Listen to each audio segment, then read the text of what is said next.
Okay, what I'd like to do now is I would like to invite our esteemed panel of Steve and Gary, if you would join us. Can I ask you guys to come up here to the table? Up there, there's a microphone.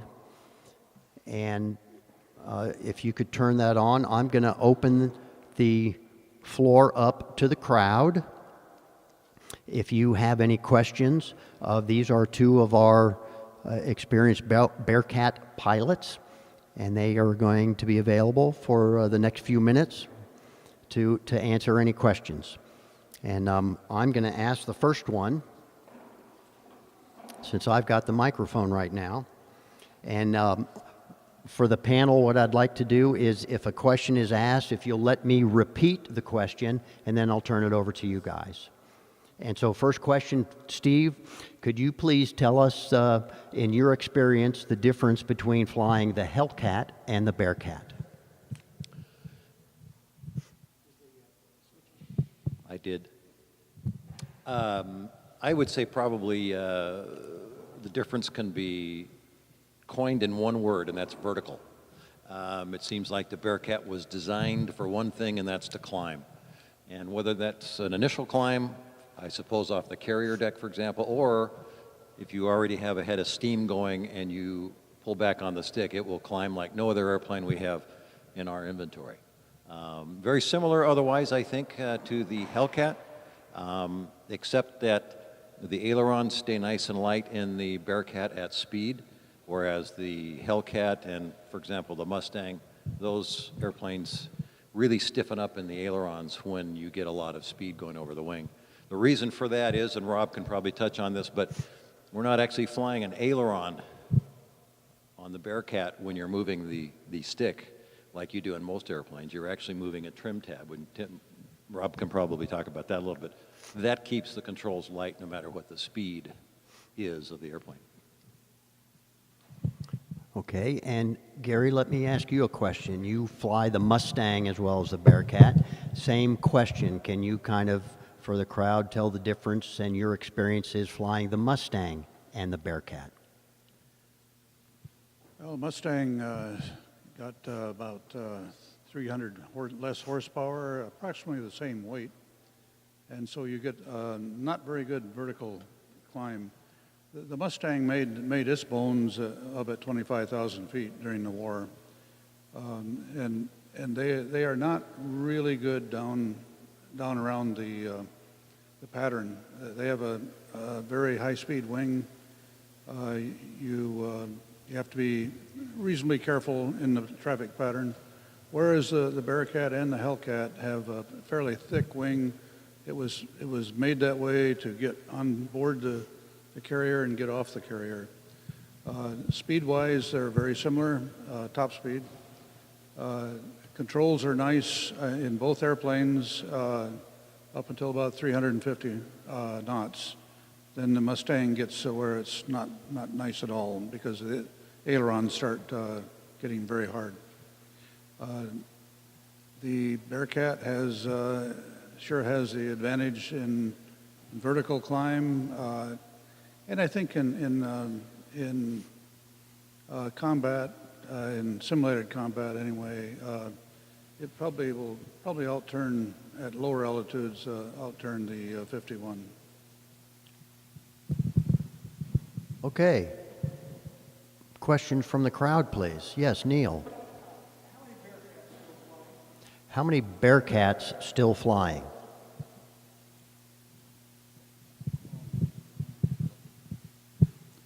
I don't really know. Somewhere in the vicinity of 5 to maybe 10, but there's not very many.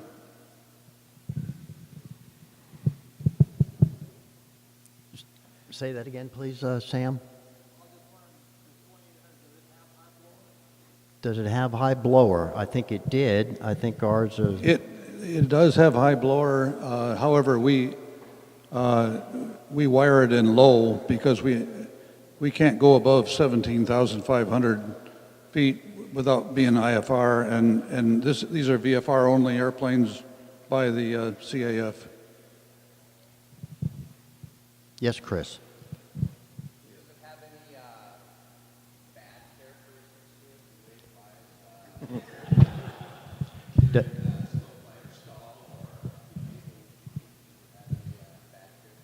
worst- any bad characteristics? Certainly one, the worst characteristic of it would probably be the pilot, um, his own worst enemy sometimes. Uh, Actually, no. To answer your question, I don't really find very many bad qualities at all. It stalls like a Cessna high-wing airplane would do. It doesn't have any nasty tendencies. And Gary touched on one of the most important parts, I think, that makes the Bearcat so friendly, and that is when you compare it to the Mustang. When you're down close to the ground with the Mustang, you have one eye where you're going and the other eye's on the airspeed indicator, because the Mustang will depart controlled flight without any warning and at some pretty high speeds because of the completely different design of that wing compared to the Bearcat. This airplane, on the other hand, gives you plenty of notice if it's going to do anything out of the ordinary. You can fly it much slower and still pull on it with G's and not have to worry about the airplane getting away from you. So consequently, in the traffic pattern, you fly it a lot slower. It's a lot more comfortable, less things to think about. I probably 30 miles an hour slower in this airplane as I'm crossing the fence than with the Mustang, and just that much speed makes your life a little more difficult in the Mustang than it is in this airplane. But it's just a sweetheart, really. They've designed it so well. And I mean, the Hellcat, too, was a wonderful airplane to fly, and this is just another follow-on chapter. So I never flew their jets, unfortunately, but I imagine some of the Grumman jets were probably even nicer than their piston airplanes. Ooh, yeah, that's a good one. Okay, the question was, what about the power on stall? Well, when I first started flying it, I took it up about 7,000 feet and put the gear and the flaps down. And the prop is so big that you're blowing a lot of the wing. And as long as you keep your power on, you can fly it down at 60 knots and even a little bit lower than that before it'll pay off, as long as you have the engine on. But when you get down about that speed and then you close your throttle, now all of a sudden you are looking at the ground out the top of the window, because it actually whip stalls and it gets your attention. I did it once. That was enough. Okay, I have a question. We'll get to Avery in just a minute. Question for Steve, please. Can you tell us the manifold pressure and RPM settings you use in the airplane for climb, cruise, and descent? Sure. In most of our 6 airplanes that we have fighters here, we use the same power settings for climb as we do for cruise. And that is because we operate so conservatively with these motors. As you can imagine, they're extremely expensive to not only to maintain but to overhaul. So we never really push them anywhere near close to their limits. So consequently, on the Hellcat and the Bearcat, both for that matter, shortly after takeoff, we'll bring the power back to 30 inches of manifold pressure and 2,000 RPM. That's a pretty safe, typical cruise airspeed.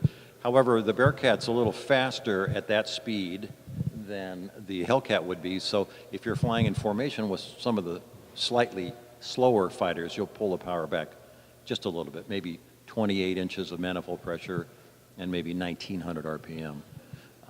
And then we pretty much leave the prop setting the way it is all the way through the landing, unless you anticipate a go-around and you would push the propeller up. So pretty, I've never heard a number, but I imagine that is maybe around 55 or 60% power in those typical cruise settings. And that gives us, I think, about probably 70 to 75 gallons per hour of fuel burn in cruise. Ouch. Avery.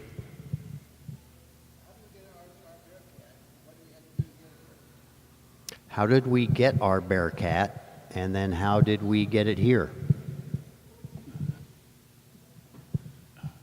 Well, my brother, Steve Barber, wanted a fighter. We had a China Doll or a C-46, and we had our SNJ, and he sort of wanted a fighter. And Midland said that, well, we had a F-8 Bearcat, but we don't know where it is. And so anyway, Steve had some friends around. They found out it was at Chino, and it was taken apart quite a bit. Money to fix it up and get it flying, so we could get it here to rebuild it, because it looked pretty bad. It was not painted, and it was pretty rough shape. Lefty Gardner flew it from there to here, and I think that he's probably was one of the bravest men I've ever seen, because it was pretty sad. And then we got that, I think, in 1992, and we spent a little over a year completely taking it apart and fixing and painting, and we replumbed it and rewired it, and it's been a very good airplane since. While you've got the mic, is there anything really good or really not good about maintaining this airplane relative to other World War II era propeller-driven airplanes? Well, if you compare the maintenance on this to the P-51, this one is easy. P-51 takes a lot of maintenance, and just because of the engine, and this one is fairly easy. We fly it not very much, 70 hours, maybe a year, maybe 100 on a real busy year. And if we flew it more, it would be nicer. Everything would work better, but we don't. Thank you. Okay, what else? Any other questions from the group? Gino.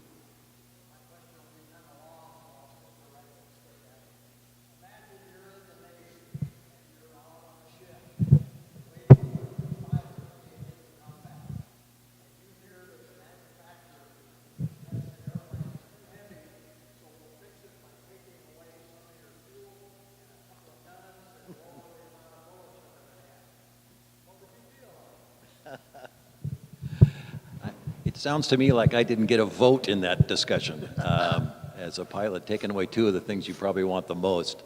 But I tell you what, obviously we've never flown the airplane in the original state, and consequently we fly it in the lighter variation of the fighter. And on the other hand, if you're going to lose fuel and you're going to lose armament, okay, you can live with that. But man, oh man, with a lighter weight airplane, you're going to get more performance, you're going to get more climb. That's going to put a smile on your face. And what was it that somebody said? I think Chris brought that up earlier today. One of the guys back in World War II said, look, if you can't hit them with 6 guns, you're not going to hit them with 4 either. So, if you lose 2, it's at the end of the world. And the other thing with fuel, my understanding of the idea of the airplane was to keep it pretty close to home anyway. So I don't think it needed, of course, it did have drop tank capability if they were going to take it longer distances, but mostly I think it was designed to, as an interceptor, to kind of stay close to home, where you didn't need the amount of fuel that we have, for example, on the Hellcat, which went long ways over water.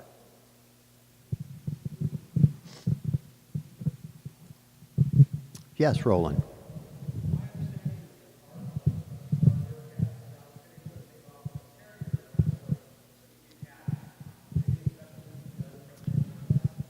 So our aircraft had an opportunity to take off from a carrier as a civilian-owned airplane. What was the preparation of the airplane, and I guess the pilot as well, to make that happen? And Ron may have something to add. Please get on the mic, Ron. In 1995, as part of the celebration of the 50th anniversary of the end of World War II, the Navy was doing some pretty nice things to the warbird community. And in the fall of that year, a bunch of us went up to Alameda. We all flew up in the C-46, and the Bearcat flew up with us. They winched the airplane, just like they did Jimmy Doolittle's airplane, onto the carrier. It was the Carl Vinson, the carrier. And then we went out to sea, and the next morning, they launched it by its own power. It wasn't catapult launched. So the only preparation was sit down, buckle up, fire up, and go. And Bill Montague was the pilot of the airplane. He flew it back to Alameda.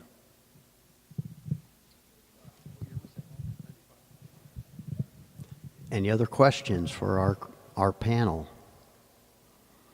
Go ahead, Roland.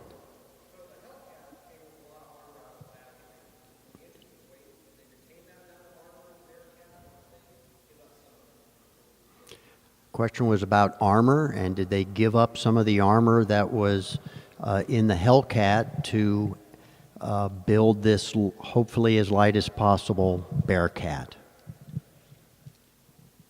Both aircraft had armor plate behind the pilot, so that was similar. On the Hellcat, I'm not familiar with armor around the engine. On the Bearcat, they had armor that they could put on and bolt onto the panels around the oil tanks and around the engine. And our panels still have the screw threads in there that you actually bolted it on. You didn't have it on all the time. I don't know if they had anything in the Hellcat or not. And incidentally, on the they all both had self-sealing tanks, and those tanks are made out of rubber. They were then and they are now, and we don't use self-sealing anymore. But the self-sealing tank was cured rubber where the fuel hit it, and cured rubber on the outside, and in between they had uncured rubber. So if a bullet went through it, when that fuel hit the uncured rubber, it swelled up very rapidly and sealed it up, and it worked fine. But the tanks did go bad after a while, and they'd start getting all lumpy, and so we this plane has been, before we got it, has been bellied in twice, and the reason for that was this humped up in the center, and the fuel float was on one side and the fuel intake on the other.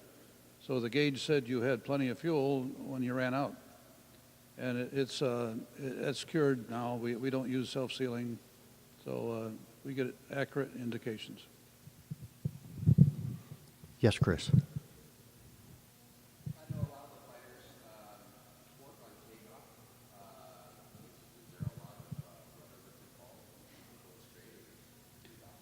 It's pretty docile. And most of our other fighters, you put in 6 degrees right trim to help on that. On this one, you put in 0. And the reason that they did that, how they did that, the tail is offset a little bit, but the engine is offset a lot. And so you take off a 0 and nothing's for free. So as you get going, you put in left trim to center the ball. So it's really a nice airplane on takeoff, I think. Any other questions? Okay, then let me ask the last one for each of the panel. Can you just sum up in a few words the Bearcat? It's an airplane you wear. You don't climb into it. You sort of wear it. I think one of your slides you said very small cockpit, get used to it. Live with it. That's what you do. You and your parachute. Now, on board ship, they were sitting on a dinghy on a raft, and they had a backpack parachute. So when they bailed out, they had their raft with them. We just use a seat parachute that we set on, and we do use a parachute every time we go up in the airplane. It is a fairly docile airplane for so much power, and the wing, as Steve was saying, it makes it very, very nice in the traffic pattern. You don't have to worry about it. And if you're going to overshoot, you can pull back a little bit with no problem. You don't do it with the P-51. You just go around. Ask me how I know. Okay, thank you, Gary. And thank you for joining on the panel. Steve? Wonderful comes to mind. It's such a well harmonized airplane in terms of controls. It's got a great feel to it. It's nice when you compare it to something like the Mustang or the Yak 3, air-cooled motor versus water-cooled motor. This will fly with a lot of problems. It'll fly with the cylinder not playing right or falling off in some cases, whereas the water-cooled motors are a lot more critical. They can't take really much out of the ordinary before they won't run anymore. So the reliability of the big Pratt & Whitneys is a nice thing to have. And as we talked about before was the vertical. And one thing that I'll say when I first started flying any of our airplanes, and everybody that does fly our fighters here kind of had the same thing, and that was the first airplane you fly is either the Zero or the Hellcat in our operation, and then you move on to either the Bearcat or the Mustang from there. And everybody told me in the beginning when I started flying the Zero a number of years ago, they said, yeah, wait till you get in the Bearcat, that's going to be your favorite airplane. And I said, yeah. So I started flying maybe 3 airplanes, I guess, before I got into Bearcat. And they were all pretty special. And then I started flying the Bearcat, and I realized in short order what everybody was talking about. I'm not 100% sure it's my favorite. I mean, the Mustang is right up there as well. But what a marvelous airplane, and to have the privilege to be able to fly any of these airplanes, but especially the Bearcat, with so few of them around, is really a privilege. And we just wish we had a second seat in this airplane so we could give people rides behind a 2800, but videos are going to have to do in the meantime. Okay, thank you, Steve, and both of you again. Thank you very much for taking the time and sitting there. So we're going to move on, and next, Mr. Fleischman is again going to join us, and I think here's Mr. Fleischman here. He's our unit historian, and he's going to talk about the history of this airplane right here.